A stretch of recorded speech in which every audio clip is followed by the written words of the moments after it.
Alhamdulillahirabbil alamin wassalatu wassalamu ala asyrafil anbiya wal mursalin nabiyina Muhammadin wa alihi wa sahbihi wa man tabi'ahum bi ihsanin ila yaumiddin wa ba'd. Di saat hari libur kita sering menggunakan waktu-waktu kita untuk mencari hiburan, refreshing lah istilahnya. Kita pergi ke tempat-tempat yang indah, kita pergi ke tempat-tempat yang Masya Allah di sana kita bisa melihat air terjun, apalagi pemandangan di gunung yang kita lihat air mengalir begitu sangat beningnya dengan udara yang sejuk, Masya Allah. Tentunya ini adalah sesuatu yang membuat kita senang hati kita, karena dengan kita melihat pemandangan-pemandangan seperti ini, mungkin kita akan merasakan kebahagiaan rasanya. Kita juga merasa hati kita pun juga Masya Allah berbunga-bunga rasanya. Namun tentu ya, bagaimana di dalam Islam tentang masalah ini? Apakah kita tidak boleh sama sekali ya untuk menjadi orang yang bepergian ke tempat-tempat refreshing misalnya, atau tempat-tempat tempat-tempat yang sifatnya hiburan misalnya?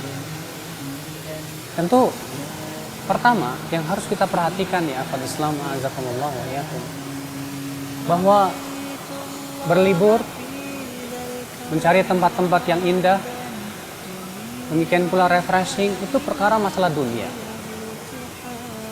Dalam masalah dunia pada asalnya adalah halal. Allah Subhanahu wa taala berfirman, "Huwallazi khalaqalakum ma fil ardi jami'an." Dialah Allah Subhanahu wa taala yang telah menciptakan buat kamu apa yang ada di muka bumi ini semua. Tapi tentunya kita ingin bagaimana supaya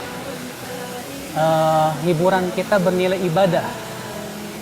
Kita ingin ya sebatas hiburan kesana kemari, melihat-lihat, mungkin tidak bernilai pahala. Tapi ketika kita menyertakan sesuatu yang lain, nah mungkin akan bernilai pahala. Bagaimana supaya hiburan kita jadi bernilai pahala nih ya? Masya Allah. Niatkan yang pertama karena Allah. Butuh kita pun punya hak, tubuh kita. Kata Rasulullah SAW, "Inna li rabbika alaika haqqa, wa li zawjika alaika haqqa, wa li jasadika alaika haqqa."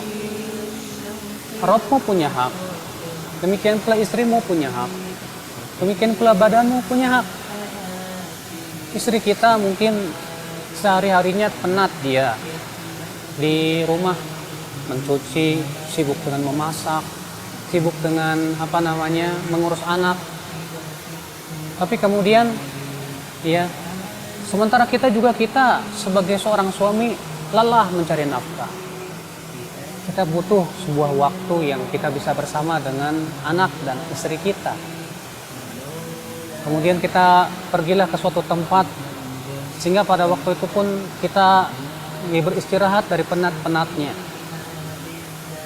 sambil melihat alam yang sangat indah, melihat air yang mengalir, dengan tujuannya itu menyenangkan hati daripada istri dan anak-anak kita. Mereka pun juga butuh hiburan, mereka pun butuh ya untuk refreshing dalam hidup, melihat ya keindahan alam. Nah, dengan niat seperti ini, insya Allah kita akan bisa mendapatkan pahala. Kemudian yang kedua, niatkan untuk tadabbur alam. Maksudnya bagaimana? Melihat bagaimana kekuasaan Allah Subhanahu wa taala ya di dalam alamnya ini. Kita lihat bagaimana air itu mengalir. Kita berpikir bagaimana Allah menciptakan segala sesuatu dari air tersebut. Dengan air tersebut Allah tumbuhkan berbagai macam tanaman. Allah berfirman, "Wa ja'alna minal ma'i kulla syai'in hayy." Kami jadikan dari air itu segala sesuatu hidup. Ketika kita melihat pohon, Masya Allah, pohon-pohon itu bagaimana Allah Subhanahu wa taala tumbuhkan. Semua pohon-pohon tersebut dengan beraneka ragamnya. Ada rumputan, ada sayur mayurnya, ada pohon-pohon besarnya.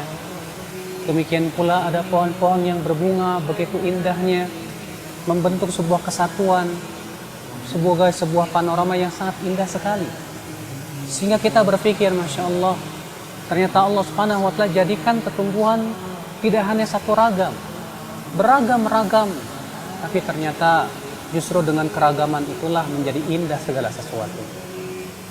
Kita pun jadi berpikir tadabbur alam, Masya Allah. Berarti dengan keberagaman sifat manusia, ada yang satunya sifatnya keras, ada yang satunya sifatnya lembek, ada lagi sifatnya begini dan begitu. Dengan keberagaman ini terbentuklah keindahan dalam kehidupan.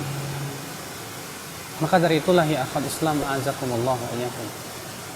Kita melihat misalnya batu. Batu ini keras sekali. Kita ingat dalam Al-Quran ternyata Allah Subhanahu wa Ta'ala menjadikan permisalan batu itu seperti hati yang keras. Iya, hati yang keras, bahkan lebih keras daripada batu. Sehingga kita berpikir, Masya Allah, kenapa Allah memberikan perumpamaan tentang batu? Oh, ternyata batu kalau dimasukkan ke dalam api dia tidak akan hancur. Sedangkan besi, baja, sekuat apapun, kalau dimasukkan ke dalam api dia akan meleleh. Masya Allah. Dengan melihat kekuasaan Allah Subhanahu wa Ta'ala, semakin bertambah keimanan kita. Oleh karena itu Allah berfirman, Inna fi khalqis samawati wal ardi wa ikhtilafil laili wan nahar la ayatin li ulil albab. Sesungguhnya dalam penciptaan langit dan bumi dan pergantian siang dan malam terdapat tanda-tanda kebesaran bagi orang yang berpikir. Makanya ketika kita mengunjungi tempat-tempat indah seperti ini, jangan hanya sebatas menikmati saja, tapi juga sekaligus kita berpikir tentang kebesaran penciptanya. Sehingga pada waktu itu kita, Masya Allah, bernilai ibadah di sisi Allah Subhanahu wa Ta'ala. Maka ini di antara tips-tips yang bisa kita lakukan di saat kita berlibur. Ya tentunya juga jangan lupa untuk senantiasa menyediakan waktu untuk di majelis ilmu, di majelis taklim. Kalau kita senang berada di sebuah taman-taman bunga, taman-taman yang sangat indah, maka majelis taklim tentunya adalah merupakan taman-taman surga. Maka ya akhwat Islam, mari kita gunakan waktu liburan kita dengan sebaik-baiknya. Bukan hanya sebatas untuk berhura-hura, akan tetapi juga bernilai pahala. Subhanakallah bihamdik, asyhadu an la ilaha illa anta, astaghfiruka wa atubu ilaik. Wassalamualaikum warahmatullahi wabarakatuh.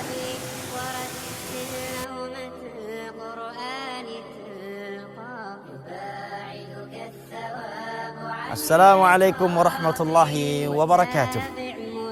Akhil muslim wa ukhtiyal muslimah yang ana cintai dan hormati, rahimani Allah wa iyyakum wa baraka fikum. Di tengah-tengah alam yang begitu indah dan sejuk ini, saya ingin mengingatkan diri ana pribadi dan antum dan atau antuna semua yang ana cintai dengan firman Allah Jalla wa Ala yang tertera di akhir-akhir surat Ali Imran. Allah Jalla wa Ala berfirman, Inna fi khalqis samawati wal ardi wa ikhtilafil laili wan nahari la ayatin li ulil albab alladzina yadhkuruna Allaha qiyaman wa qu'udan wa 'ala junubihim wa yatafakkaruna fi khalqis samawati wal ardi rabbana ma khalaqta hadza batila subhanak faqina 'adzaban nar. Sesungguhnya pada penciptaan langit, bumi dan silih bergantinya malam dengan siang terdapat tanda-tanda besar Allahu Jalla wa Ala bagi mereka ulul albab. Hanya mereka yang mampu mentadabburi alam yang Allahu Jalla wa Ala ciptakan sebagai tanda-tanda kebesaran Allahu Jalla wa Ala. Namun siapakah mereka ulul albab? Yang mampu memetik pelajaran dari penciptaan Allahu Jalla wa'ala yang begitu sempurna dan indah. Allahu Jalla wa'ala katakan, alladzina yadhkuruna Allaha qiyaman wa qu'udan wa 'ala junubihim, yaitu mereka orang-orang yang selalu berzikir mengingat Allahu Jalla wa'ala, baik ketika mereka sedang berdiri, sedang duduk atau sedang berbaring. Mereka mengatakan, Rabbana ma khalaqta hadza batilan subhanak. Wahai Rabb kami, sesungguhnya Engkau tidaklah menciptakan langit, bumi, apa yang ada di dalamnya Ciptaanmu yang begitu sempurna dan begitu indah. Tidaklah engkau menciptakan ini semuanya hanya untuk hal yang sia-sia, hanya sekedar untuk dipandang dan dinikmati oleh mata. Subhanak, maha sucimu ya hai Rabb. Fakhina adzaban nar. Selamatkanlah kami dari api neraka-Mu. Dari ayat ini kita dapat memahami bahwa tadabbur alam yang Allah Jalla wa Ala anjurkan dan dilakukan oleh mereka ulul albab adalah dalam rangka mengingat Allah Jalla wa Ala. Apabila suatu tadabbur alam yang kita lakukan itu tidak melahirkan ibadah hati kita kepada Allah, tidak membuat kita semakin ingat kepada Allah, semakin dekat kepadanya, maka ketahuilah tadabbur alam yang kita lakukan tersebut adalah tadabbur alam yang sia-sia atau bahkan mungkin yang membuat kita berdosa di hadapan Allah Jalla wa Ala. Akhil karim wa ukhtiyal karimah rahimani Allah wa iyyakum wa baraka fikum. Hari ini kita sering mendengar atau menyimak atau bahkan mungkin sebagian mereka adalah orang-orang dekat kita melakukan bepergian ke daerah-daerah jauh ke negeri-negeri kafir bahkan dengan alasan tadabbur alam. Maka kita tanyakan, kita ingatkan kepada mereka saudara-saudara kita tersebut yang melakukan perjalanan yang begitu jauh dan mengeluarkan harta yang begitu banyak serta meninggalkan keluarga besarnya baik ke negeri-negeri kafir ataukah ke tempat yang lainnya. Apa tujuannya engkau inginkan dari tadabbur alam tersebut? Dan apakah setelah kembalinya engkau dari tadabbur alam tersebut membuat hatimu semakin ingat kepada Allah, semakin dekat dengannya dan semakin cinta kepadanya? Karena tadabbur alam yang Allah inginkan dari kita adalah tadabbur alam yang membuat kita semakin ingat, semakin cinta dan semakin bertawakal kepada Allah Jalla wa Ala. Semoga yang sedikit ini bermanfaat. Wassalamualaikum warahmatullahi wabarakatuh.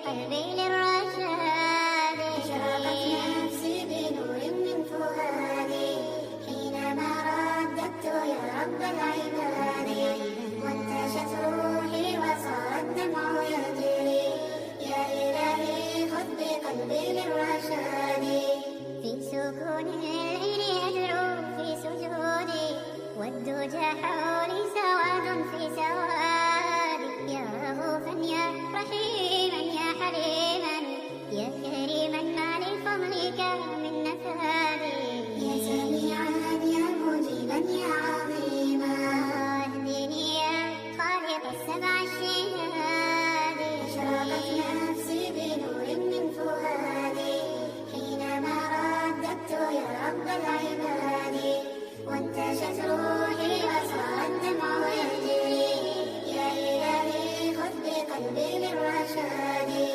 اشرقت نفسي بنور من فؤادي حينما رددت يا رب العباد وانتشت روحي وصار الدمع يجري يا إلهي خذ بقلبي للرشاد للهدى والحق وفقني إلهي فعلى توفيقك اليوم اعتمادي يا إله الكون يا عوني وغوثي يا ملاذ الخلق في يوم المعاد أنا يا ربي أرجو منك عفوا فاعف عن ذنبي وحقق لي مرادي نفسي بنور من فؤادي حينما رددت يا رب العباد